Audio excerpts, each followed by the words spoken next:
and united we stand, and ain't nothing else to us. Black excellence. It's easy to forget how blessed you are when you surround yourself with toxic people. It's easy to forget how capable you are, how kind you are, how good life is. It's easy to forget all of your qualities when you surround yourself with the wrong people. It's easy to forget that you have a mind of your own, that you have choices, that your voice matters. Show me your crew, and I'll show you your future. I'll show you your future, because your future is a reflection of what you allow in your life now. Toxic people aren't necessarily evil people. They aren't necessarily bad people. They are usually not toxic to everyone. Sometimes they are just people that aren't good for you. Sometimes you're both just toxic for each other because you're not in alignment with each other. How can you expect to associate with toxicity and not become toxic yourself? If you hang around people who are sick all the time, common sense will tell you it's only a matter of time before you get sick. That's what happens when you hang around the wrong people. They infect you with their negativity and they make you sick. They make you sick with negativity.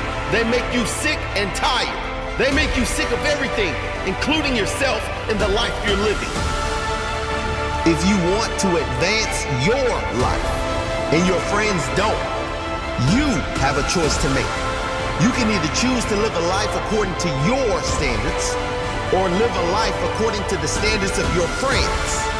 If the people you are hanging around by choice are not making you better, they are making you worse. Make no mistake about that. The people around you should be making you feel better about life, no matter what is going on. Take a moment to think about all the people you spend the most time with. How are they making you feel? This is your life. You set your standards. Here's some common sense math for you. Add some winners to your life. Subtract the drainers. And that will add up to a better life. They say you're the average of the 5 people you spend the most time with. So who are you spending the most time with? And do you want to be the average of those people? The average of their kindness? The average of their integrity? The average of their desire to improve? The average of who they are as complete human beings? Or can you do better? Do you know you are capable of better? Better emotions, higher expectations, better results? If so, it is time to make a change. It is so much more than just the people you hang around. It's the books you read, the TV you watch or don't watch. It's the people you listen to, the things you choose to believe. Whatever you consume will consume you. Whatever you allow in your life becomes your life. You have to be ruthless with everything and everyone you allow in your life. If you're hanging with people who have no standards, you have no standards. If you want to raise the level of your life, raise your standards and increase the quality of the people you spend your time with. It is your choice. This is your life. You set the standards. It's okay to live a life they don't understand. It is okay to live a life your family doesn't understand. Your childhood friends don't understand. This is your life. It's not for them to understand. It's for you to thrive, to live to your fullest. If you choose to hang around people with no morals, sooner or later, you'll have no morals. If you choose to hang around people with no respect, what does that say about you? If you choose to hang around people who are not nice to other people, what does that say about you? If you choose to hang around people who act in a way that is against your values, then you too are going against your values. If you choose to hang around with drifters, it's only a matter of time until you too will be drifting. If you are choosing to hang around people with no ambition and no desire to improve themselves, do you think you have any chance of improving yourself? You must choose better. You have to surround yourself with people who make you better. People who hold you to higher standards. People who actually have standards. People who are good people. I'm not saying this is going to be easy. It's one of the hardest decisions we have to make as human beings. Choosing who to spend more time with, little time with, and no time with. But what would you prefer? A life spent people-pleasing, falling in line, never standing up for what you know is right for you, and therefore knowing that you will never live your fullest life. Or standing up for yourself, standing up for your values and morals, and walking in whatever direction you know is right, regardless of whether anyone else is on that path or not. I want to go to my grave knowing I always did what was right, not what was easy, not what was most pleasing to the majority, not what fit in with everyone else's comfort. What is right? And that cannot happen if you are hanging around with low-value people. You cannot spend time with toxic people and expect to live a great life. You cannot spend the majority of your life with toxic people and expect to be happy. Wake up! Choose people who hold you to a higher standard.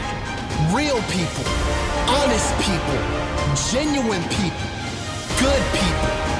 Choose your crew. Don't settle like most people. Choose, and choose wisely. It is your choice.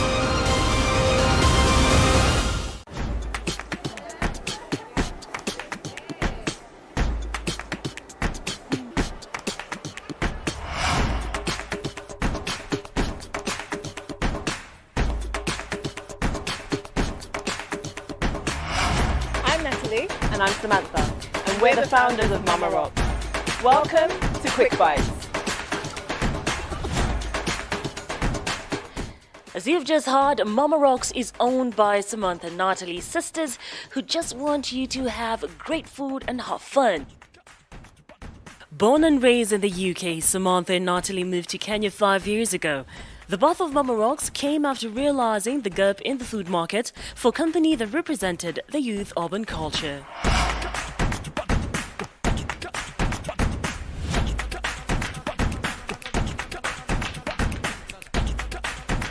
After being in existence for 4 years, Mama Rocks prides itself in bringing the African-inspired gourmet burger to the vibrant city of Nairobi.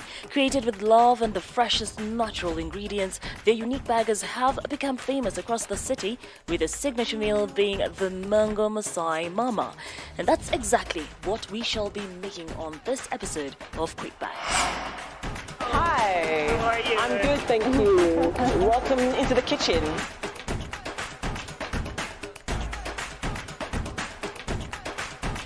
So I'm going to show you how we make the Mango Masai Mama burger. Is that your most famous? It's our most popular one, definitely. Yes. When the brown goes to halfway, then you know it's ready to flip. If you flip before that, it will fall apart. Okay, so we can start to toast these. So you just make sure that it's toasted so that the sauces that you use don't make the bread soggy. So this keeps everything nice and solid together. I trust you. Takes about 10 minutes to cook. Yes, because the patty is really quite thick. Yeah, so it takes some more time. What exactly do you add in your patty? In the patty? Get that different taste. Yeah. So I mean, it really starts with the beef being grass-fed, and we get it from Old Progetter Conservancy. So the cows roam freely in the wilderness, and they're very happy cows, and that's why you get the really nice tasting beef. Yeah. So really we don't have to add much to it. Okay. Just a bit of salt and pepper. We like to keep the patty quite plain, and we let the sauces do the talking. Yes, just flip it over. Yeah. So I'm ruining it. Want me to try? Yes, please. Oh, maybe it wasn't quite ready. Sorry. That's fine. I'll I broke the burger. So we have the mango sauce. The famous mango sauce. Mango sauce. We get real whole mangoes and we blend it. We make a mayonnaise out of it. So you make mayonnaise by blending it with a bit of oil and some chili powder in there as well. It's really sweet. At the same time, it's really chilly. Cucumbers that have been kind of marinated in vinegar, and that's the kind of the pickling process, and it preserves them, and it gives them a really unique flavour. Rest of the flavours, and then finally some mixed salad. Yes. So we start with the bun that I've toasted before. Just put a tablespoon of the mango sauce on each side.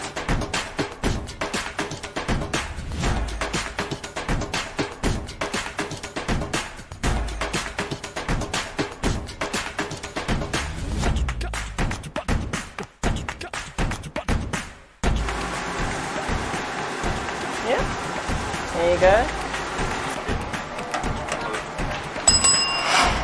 I didn't know that when you're flipping a burger, rather flipping a burger is not that easy. I always thought it was easy. Did you see how I messed that burger up? Now, the taste of it was orgasmic. Burger that doesn't even have a lot going on, and of course we have the Thai mango sauce that is going to be in the burger as well. Allow me to devour this burger. Cheers. Cheers. All right.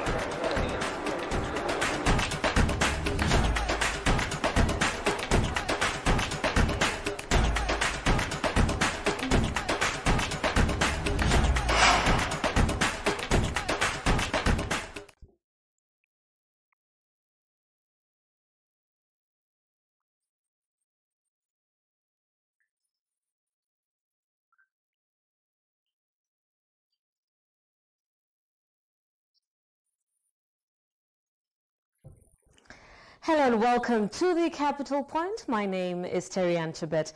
Now, did you know that the very first online delivery happened in 1995? And it was a book delivered by Amazon. Today, e-commerce has revolutionized the retail industry. You can order for almost anything online, that's books, clothes, foods, and really anything. And Kenya is quickly becoming a destination for investors in the e-commerce industry. So what is the data on e-commerce telling us? Now, the first growing industry generated $16.5 billion in revenue in Africa in 2017. Of course, we will be trying to see if we can get 2018, 2019 data. And the forecast revenue for the sector by 2022 is $29 billion US. There are currently 65.4 million e-commerce users in Africa and the Middle East, with an additional 20 million users expected to be shopping online by the year 2021. Now, the potential in the sector is huge, and experts say Africa is the next growth center for e-commerce. The top 3 countries that dominate e-commerce sales in Africa are, of course, Nigeria, South Africa, and Kenya. Nigeria, which has a population of 195 million people, has the most e-commerce sites. That makes about 40% of Africa's e-commerce ventures, which are headquartered in that West African country. Now, internet penetration is, however, low at 48%. Now, that's in Nigeria. South Africa, which has a population of 55.5 million, has a 54% in its internet penetration. Kenya has a population of 48.5 million, with one of the highest internet penetration levels in sub-Saharan Africa at 79%. Now, M-Pesa, the globally acclaimed mobile wallet started by mobile telecom provider Safaricom, has been largely credited as the driver of e-commerce in Kenya. The secure and instant payment system has boosted internet and data growth and, of course, spurred online buying. Now, some of the most popular e-commerce websites in the country include Jumia, Kilimall, Masoko, Avechi, and Sky Garden. Now, more than 45% of Kenyan adults use M-Pesa. That's according to Emerging Payments. Safaricom also recently established a partnership with PayPal to enable Kenyan customers to easily transfer money between PayPal and M-Pesa mobile wallets. Now, this collaboration will open global marketplaces to Kenyan entrepreneurs and businesses that wish to sell abroad. Now, Glovo, the Barcelona-based startup, recently set up shop in Kenya. That's in January 2019. And currently operates in 26 countries and 248 cities. On the show today, we will chat with Glovo General Manager William Benthel. We'll take a short break now and we'll be back right after the break. Keep the conversation going on Twitter. The hashtag is the Capital Point. Do follow us at Metropol TV Kenya. We'll see you on the other side.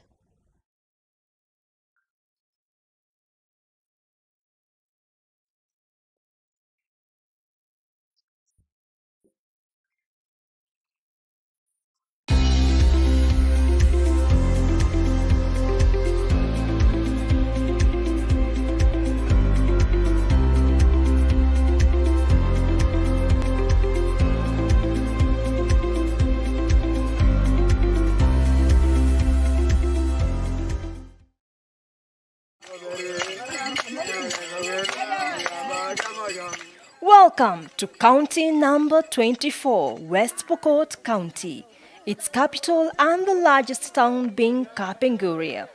Historically, Kapenguria holds a piece of the heart of Kenya's independence in memory of where the fighters were imprisoned, the famous Kapenguria 6.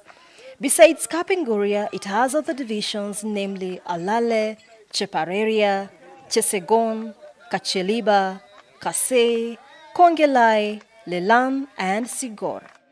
The county is under the governance of His Excellency Professor John Lonyangapo, who is a seasoned politician, deputized by Dr. Nicholas Owon Atudonyang. The county's administration is divided into 10 departments, each headed by a county executive commissioner. The economy of West Pokot is mainly driven by agriculture and livestock rearing, its main crops being maize, finger millet, coffee, beans, potatoes, and pyrethrum, among others. In an aim to make lives easier, the Turquoise hydropower plant operated by electricity generating company Kengen is situated here, producing about 105 megawatts of power, which is fed to the national grid. Geographically, Mount Mtelo is also grounded here. Some of the notable residents from the county are Tegla Lerupe, a world record holder for 20, 25, and 30 kilometers long-distance track running, and Lona Chemtai, a Kenyan-Israeli Olympic marathon runner. Welcome for a cup of fermented porridge any day in West Pokot County.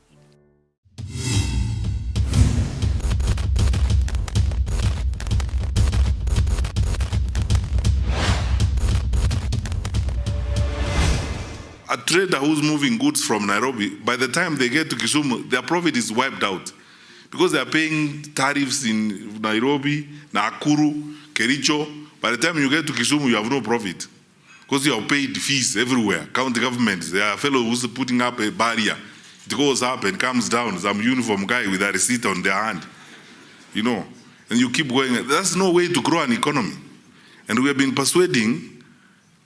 We spend a lot of time with our governors, fortunately, and we need to thank the Lord for this. The political environment in our country now is populated by very educated people and very smart people who understand things very easily. You don't have to haggle with them. Once you show them the facts, you reason very quickly. We had a very successful discussion with the county government and said now we are going to work on a framework of harmonizing tariffs, these cess and fees and everything, so that we can create an ecosystem that supports business as we go forward. So, look, my friends, this year, 2020, and I'm happy that we are launching a plan today, is a year of action, is a year of implementation. On 14th of January 2020, the President addressed the nation, outlined 12 actions he wants us to implement that are clearly controlled by timeframes on things we need to do to support the growth of the economy. You know, this is a good setup, but now we've done this many years, sitting like this. Now let's go to Chuakali, Nakuru. Let's go to the manufacturers where they are in industry area and sit with them and find out what we can do. Like someone told me the other day, if we invested in sorting out and fixing the railway infrastructure around industry area, we will be able to support so many manufacturers. That's where we are going to. Those are the kind of things we want to do. Practical, tangible things that bring about real and meaningful change in the lives of our people. Introducing the Kusno Smart Coffee Table, a modern coffee table that elevates the traditional household furniture to new heights. This shining, futuristic and sleek coffee table serves as a refrigerator, Bluetooth sound system, party hub, wireless charging dock, and is voice activated. Let's take it away.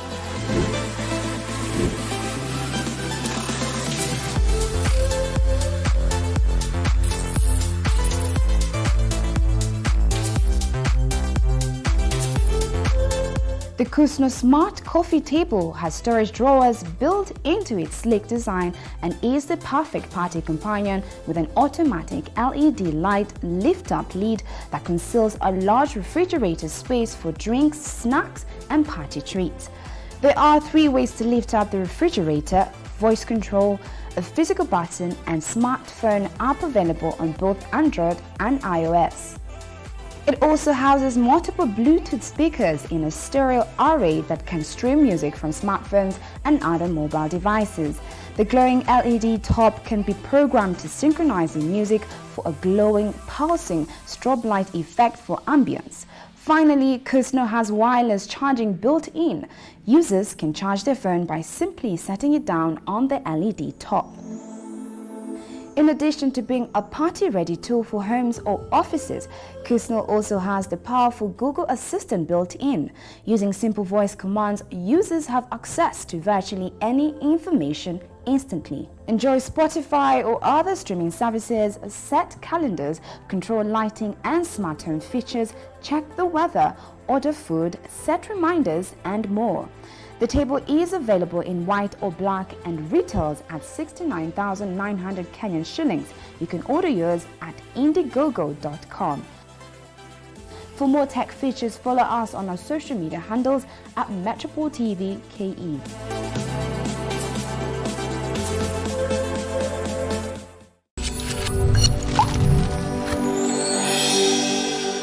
My name is Richard Ngatia, the Kenya National Chamber of Commerce and Industry President.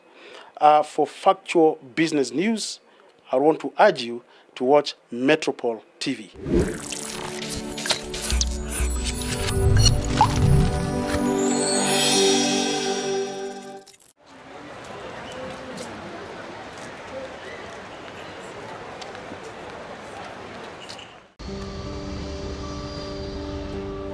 The history of maritime dates back to 2004, when the Kenya Maritime Authority was established in order to oversee the transfer of responsibilities in shipping matters from the Kenya Ports Authority to an autonomous state corporation. In 2006, it was legally constituted under the Kenya Maritime, with its mandate being to regulate, coordinate, and oversee maritime affairs in the country. A new version was amended in 2009, the Merchant Shipping Act. The Act provides the basis for addressing maritime safety, security, and training, as well as opening opportunities for investment in water transport and related. Kenya lies on the direct path of one of the busiest international shipping lanes in the world, with estimated 50 vessels of various types operating there at any given time. These vessels will very likely to be oil tankers ferrying the commodity from the rich fields in the Middle East countries, varying in displacement from 50 to 250,000 metric tons. With a coastline measuring over 600 kilometers from Tanzania in the south to Somalia in the north, Kenya has always been a major player in maritime affairs, extending back to the 5th century.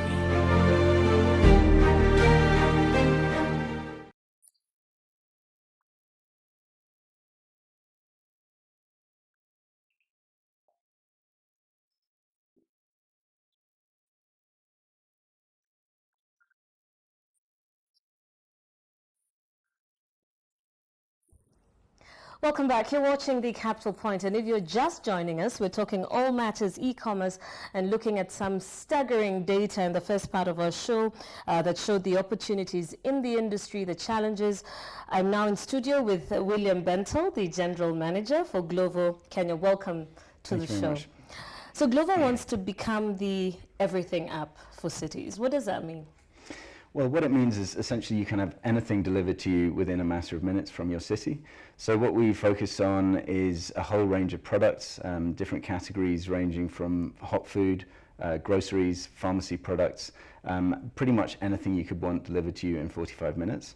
Different categories for us range in time from 30 minutes up to about sort of 46 minutes.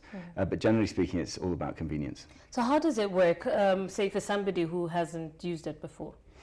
So you have to download the app, and once you have the app, you create an account, and you have a series of options. It's an extremely intuitive app, very, very easy to use. And then really you can figure out anything that you want. You can either choose from a list of options, stores that are listed on Glovo, or you can click the Anything app and simply type in anything you want. A couple of days ago, I had a very specific requirement for my child. I ordered the product, and 30 minutes later, it was there in my house. The other thing that we do is we connect users to couriers, and you can send anything you want across the city very, very quickly. So are the couriers the Glovers? When I was reading about it, I got a little bit confused about that. Yeah, we call the couriers who use the platform Glovers. They're essentially the couriers who sign up to our platform. We like to think of them as a sort of cut above some of the others working in various cities that we operate. They do receive sort of training through the government. We have a public-private partnership with the NTSA, for example, where they receive training in traffic safety and traffic regulations. So yeah, we brand them Glovers. So we'll not see them jumping the lights like most of the borders we see. All right, so Glovo set up in Nairobi in January of 2019. Just tell us a little bit about your experience between then and now, a year later. Sure, I mean, it's been a story of growth, really. When we entered the market, things were naturally slow, as with any company entering a new market. I actually only arrived in April, but the team tell me about sitting around watching the live order dashboard, hoping that the first order or the second order would come in. And if you fast forward a few months from there, really we were dealing with thousands of orders every single day, and huge growth and huge interest in the market for what we're doing. I think what's really resonated is this idea that the product is all about convenience. We're not a standard e-commerce offering. It's really focused on the customer and anything that we can do to make your life easier within the city. What are some of the key highlights for you for 2019? For 2019, I think it was all about signing big partners that consumers really resonated with. For example, our first were Simbisa, which has chicken in, pizza in, and so forth. Art Cafe was the second big partner that we signed, and really the momentum developed from there. Since then, we've been able to add a whole range of content to the platform, and each time we're able to add new content, things that people really want, it's a bit of a win for us. So for example, last week we added cooking gas. Now if you run out of cooking gas, you can, at the tap of a button, have it delivered to your home. What would you say are some of the products that Kenyans really want, or some of the interesting products? Because you say you can deliver anything. We can deliver anything. I think naturally speaking, you have to eat 3 times a day, so hot food and groceries are fast-moving items that represent something like 70% of our volume. But beyond that, pharmacy items, over-the-counter items, drinks. So like through the course of an evening, someone might order a few beers, some condoms, and actually the next day there's a booming trade for pregnancy tests as well. Oh, good Lord. All right, so tell us a little bit about, there was a big funding last year, and of course this was big news. There's a lot of interest in the e-commerce space as per the data that we're seeing coming out. 17 billion for Glovo as a whole, the parent company, I believe. Well, the valuation of Glovo is now over 1 billion, so it became Spain's second ever unicorn, technology company valued over $1 billion. USD. The actual round that we raised was around 160 million euros. which is in Kenya shillings 17 Yeah. billion. Yeah. So what's the money for? So the money is for expansion and for perfecting our operations at the same time. So there are many new markets that we want to enter. At the same time, we know that to really innovate and keep pace and doing the things that we do well, we need to invest in technology. We employ hundreds of technology engineers and data scientists whose work really goes into making the product what it is. And the money that we've raised is being spent on the technology team as well as entering new countries. Now, one of the key challenges, not just in Kenya but in Africa as a whole, when we read up on e-commerce, is one is infrastructure, the other is logistics, which sort of come top of the list in terms of the challenges that companies like yours face. And in your expansion as you get out of Nairobi and into other cities in the country, what are some of the biggest challenges in terms of logistics that you face? Well, we're probably not a normal e-commerce company. Others would struggle perhaps with addressing systems outside of Nairobi. That's a very common thing. For us, actually, the big draw about Nairobi and other cities like Nairobi is the urban chaos, right? So there's been rapid urbanization. The infrastructure, to be frank, is not up to the number of people, the number of cars you have in the city. This represents a huge opportunity for us. Every time I'm stuck in traffic for 1 hour, 2 hours, 3 hours, I think to myself, this is one of the main reasons why Glovo exists, and it's to help people navigate their busy lives. So instead of being stuck in traffic on a round trip to the supermarket, you can order Glovo and it's there with you in 45 minutes. Instead of having to spend time in shops and traffic, you can put your kids to bed or go and have that drink with an old friend. So it's really actually creating extra time in everyone's days, and really the app is designed around that time saving. It's not just about shopping, just about e-commerce, it's about this convenience. Now as you head out of Nairobi, some of those problems around urban infrastructure aren't quite so acute. In some of the smaller cities, someone might want to actually get in their car and drive down the road because they want to get out of the house and eat in a restaurant. So I would say at the moment what we're looking at is what is the real demand outside Nairobi. I think it's good. We've seen promising signs, but certainly Nairobi is where the core is. Speaking of demand, there's been, of course, the growth of M-Pesa, or development of M-Pesa, penetration of smartphones as well, which currently stands at 47 million, which could possibly mean one smartphone for every Kenyan, although most people would probably have one or two, especially within the urban cities. Are you seeing, or is that directly reflected into the growth within e-commerce? Yes, it is. People have smartphones. A lot of people have smartphones. The cost of data has also come down dramatically over the last few years, so people are able to use the smartphones.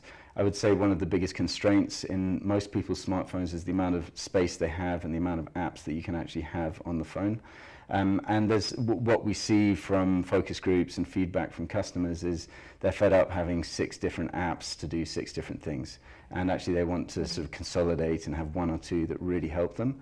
And more we're seeing that Glovo is that chosen app that actually helps them navigate the city and helps them navigate all the different things that they need to do. But technology is hugely important. One of the biggest challenges is actually getting people to use that technology, and that will certainly be a focus for us moving forward. Still staying with the issue of demand, I read an interesting statistic online that in 2019, Glovo opened in a new city every 4 days? Yes, it was a period of very rapid expansion. Yeah. Do we expect the same this year? I think this year, certainly here in Kenya, there may be a few additional city openings, but right now our focus is on perfecting the range of products, categories that we have available. As I said, we're putting a lot of efforts to make sure that this is the one place you need to go to for everything, and we're really trying to sort of put ourselves in the shoes of the consumers, and especially consumers who aren't yet using technology. There's a huge demand for similar kinds of services but not on an app, right? So most people have the number of a boda driver who will go and run an errand for you or go and buy something for you. More affluent people may have a driver who can go and perform the same tasks. But actually our value proposition is to say we can do these same things far quicker, cheaper, and without you having to pick up the phone and speak to someone and figure out where they are in the traffic and make payments to the shop and so forth. So our focus really is on making sure that's all in one place. So for those who do not have smartphones, how do you plan to look at that market? So I think there are a couple of things. Firstly, it's about education. Unfortunately, this is a very intensive business. Our communications range from a billboard or a television advert right down to actually getting onto the street and having activation teams talk to people about the product. In some cities like Nairobi, that's actually easier. Even if someone hasn't used a similar app, we go to churches, for example, and this is quite new to people, they still are familiar with ride-hailing apps and other things that they may have used that are similar. You go to some of the other cities in Kenya and really you're starting at a far lower base of knowledge, and it takes that much more time to educate people. So I think while we are excited about the potential outside Nairobi, there is that much extra education and it's a slower process. So your delivery charges are typically between 50 shillings and 100 shillings? Yes. What does that say about your business model? You know, just out of, is it volumes, is it margins? How do you make your money? We're definitely a volume business. Our costs are spread across an enormous number of orders. I mean, looking at the sort of technology that's required to run an on-demand e-commerce company, as I said, we employ hundreds of engineers. The only real way to make that work is to spread that cost across millions of orders, like millions or tens of millions of orders if you want the sort of cutting-edge technology. So yeah, that's a key focus. What trends do you expect to see this year, not just in Kenya, maybe Africa as a whole? Because I know one of the strategies for Glovo this year is to look at the sub-Saharan markets. What trends are you expecting within those spaces? So it's definitely going to be another year of growth. We see continued growth and demand for our product. And that's really growing the market. It's not just cannibalizing our competitors in the space. So we do want to grow the market and help grow the economy. You're probably going to see a couple of other things. Capital has been harder to come by for companies in the on-demand space. SoftBank, which was one of the biggest investors, had their fingers burnt with a couple of IPOs that did not go well. So capital, as it will be harder to come by, companies will probably consolidate. You'll start to see companies exiting markets to really focus where their strengths lie. Related to that, competition. If you look at Kenya, there is quite a lot of competition in this space. And it's the same in a few other sort of high-profile markets. I think that competition will continue, which in the end is a good thing, right? I think for customers, especially for the customer. Yeah, you'll see great innovation, quicker delivery times. You're going to see new products being offered, and I think it will be a really exciting time for the customer. Now, the tech ecosystem in Kenya has undergone quite an interesting phase, at least in the past decade. We've seen a number of mergers, acquisitions, and of course, in a space like yours, size matters. What are your thoughts around the acquisition space? As I said, there will be consolidation, and some of that will happen through mergers and acquisitions. You're seeing in the UK, where I'm from, some of the biggest players now merging or being acquired. In Africa, you're seeing companies exiting markets. Sometimes that's through M&A, sometimes it's not.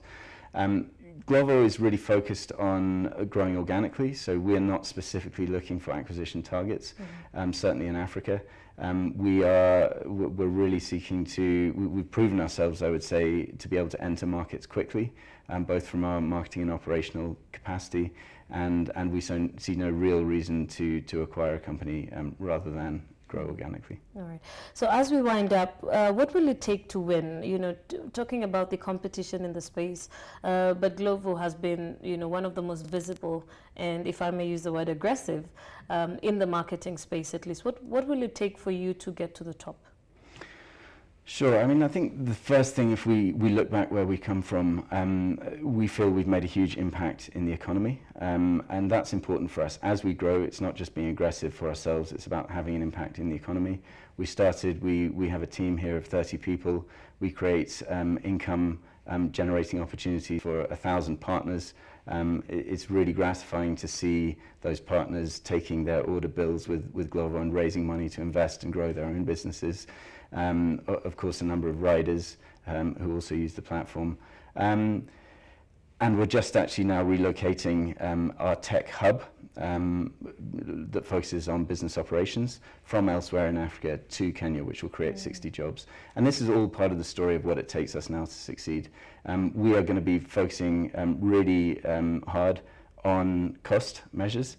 So relocating these agents from Egypt actually through to Kenya is going to have a very strong cost implication for us, good cost implication for us. And we're also going to have to focus on innovation. We're going to have to focus on converting those those customers who are offline into online. We're going to have to focus on our partnerships, making sure that we're adding value for absolutely everyone. And I think if we do all these things well, we've got every chance of success in this market, not just for us, but growing the economy. All right. Thank you very much. We've been chatting with William Bentel, General Manager, Glovo Kenya. Thank you so much for keeping us company on the Capital Point tonight. Until next Wednesday, I am Terry Anchebet. Have a good night.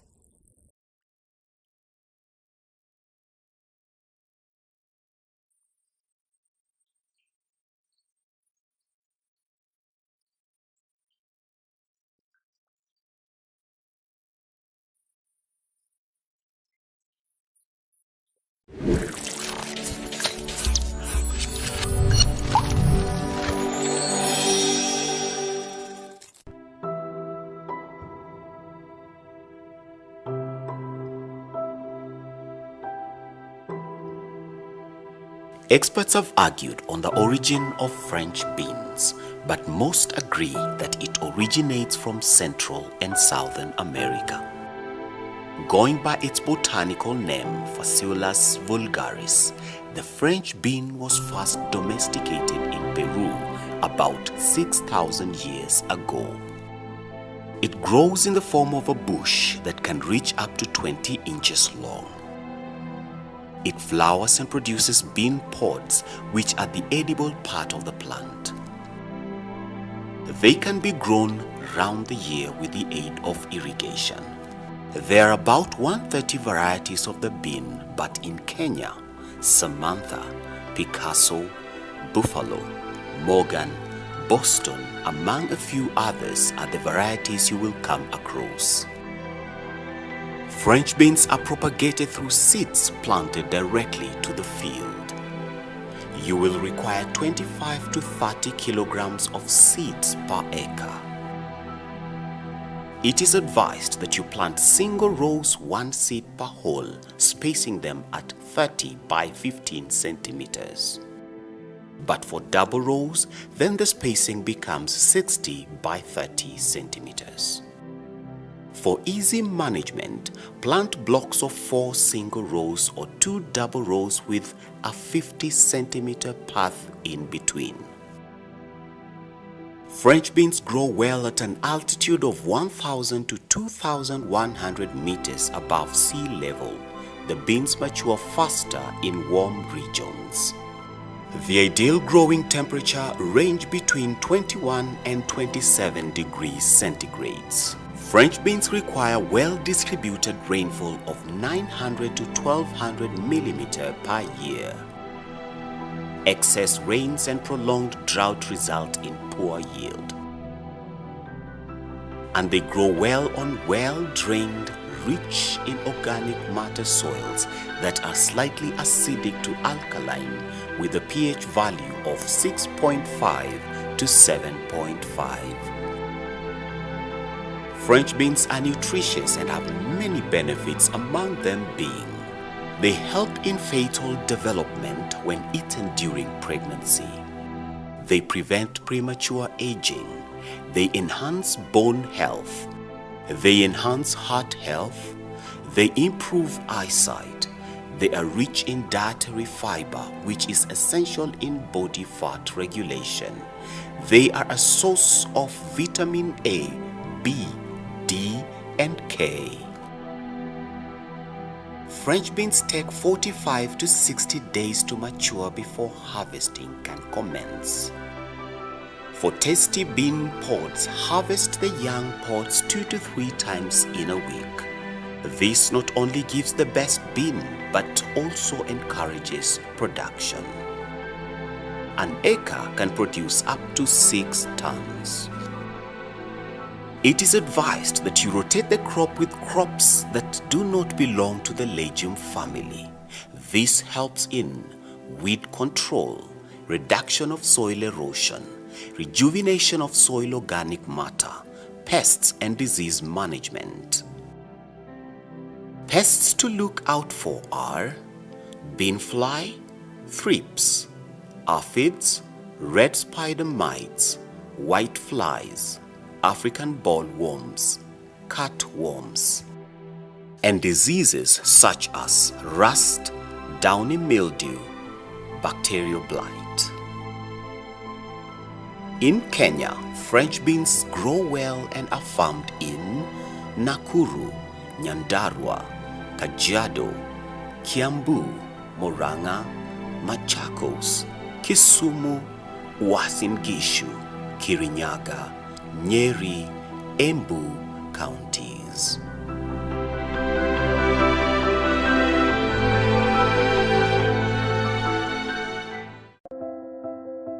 Are you an SME looking to grow? At African Guarantee Fund, we believe in the potential of SMEs to drive Africa's growth. While SMEs make up over 80% of Africa's private sector, lack of adequate financing presents a huge barrier to their growth. Our goal is to bridge this financing gap by enabling financial institutions scale up their SME financing towards promotion of economic development and poverty reduction in Africa. Operating in over 40 countries, we have availed more than $2 billion throughout Africa, impacting over 20,000 SMEs, most of which are run by youth and women. Our commitment to empowering women-owned and led SMEs has allowed us to implement the Affirmative Finance Action for Women in Africa, AFAWA, which has a strong financial backing from G7 countries and African Development Bank. We take a strong focus in green financing through our Green Guarantee Facility,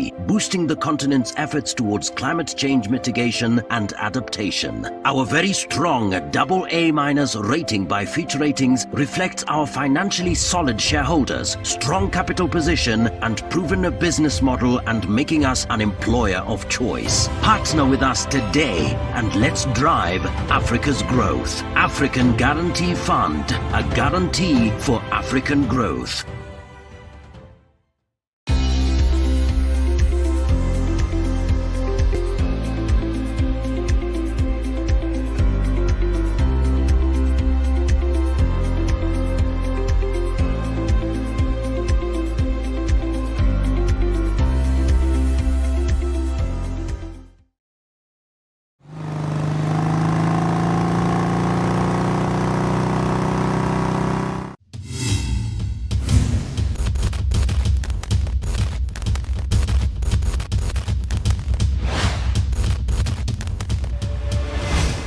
I'd like to start by thanking you all for the support that you've provided on the youth agenda, specifically the jobs creation agenda, and the outcome that we share with respect to ensuring that the wage productivity balance is realized. And this has been primarily achieved through the cooperation of the Kenya Association of Manufacturers and the Ministry of Education. And today we have two major outcomes. First, the enrollment has increased to 400,000 students in technical vocational training institutions. This is a 200% increase.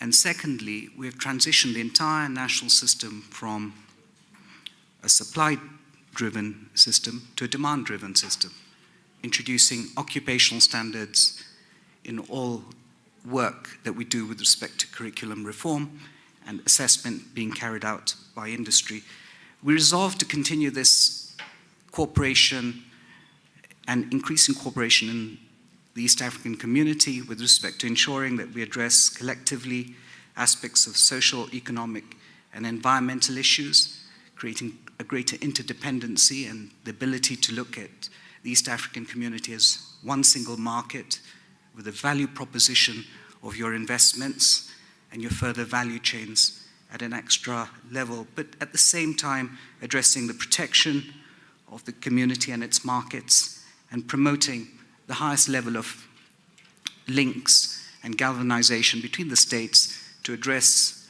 outcomes of global opportunities and global value chains and other kinds of opportunities. On the issue with respect to doing business indicators, as industry, you're aware that we look at this from a process perspective, and therefore everything from starting a business to employing workers to getting electricity and all the other fundamental issues will be in close cooperation with your involvement and inclusivity with respect to ensuring that we're able to find ways in which we enhance the overall productivity, innovation, and efficiency of elemental issues. And this will depend highly on our ability to work together. When you feel like quitting, remember all of those who said you'd fail. When you feel like giving up, remember why you started. When you feel like quitting, remember what you're doing it all for. When you feel like quitting, remember pain is temporary and greatness lasts forever. When you feel like quitting, remember that the pain you feel today will be replaced with the strength you need tomorrow. Remember that every ounce of pain you feel is building a stronger you, a stronger body, a stronger mind, and a stronger character. So push through the pain. Don't let it stop you. Force it to grow you. Don't back down from the pain. Face it. Feel no pain. There is no pain. That painful last rep. That's nothing. Give me more. Push harder. Too tired, too hard, too busy, too early, too stressed. No excuses. Too tired, no excuses. Too hard, no excuses. Too busy, no excuses. Too early, no excuses. Too stressed, no excuses. When I feel like quitting, I remember there's too many people I need to prove wrong.